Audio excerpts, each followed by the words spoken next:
മരിക്കുമെന്ന കാര്യം ഉറപ്പാണെന്ന് മാത്രമല്ല, ഏത് സമയത്ത് മരിക്കുമെന്ന് പോലും നമുക്കാർക്കും പറയാൻ കഴിയില്ല. ഖിയാമത്ത് നാളിലാണ് നിങ്ങൾക്കുള്ള പ്രതിഫലങ്ങൾ പൂർണ്ണമായി നൽകാനുള്ളത്.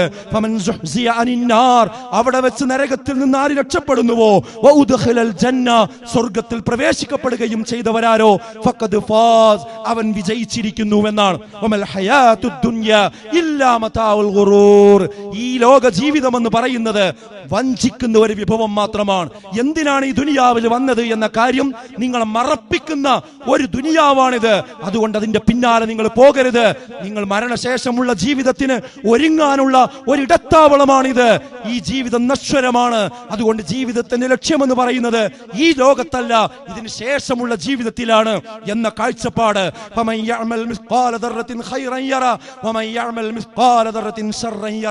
അണുമണിത്തൂക്കം നന്മ ചെയ്താൽ അത് നാളെ പരലോകത്ത് കാണും. അണുമണിത്തൂക്കം തിന്മ ചെയ്താൽ അതും നാളെ പരലോകത്ത് കാണും.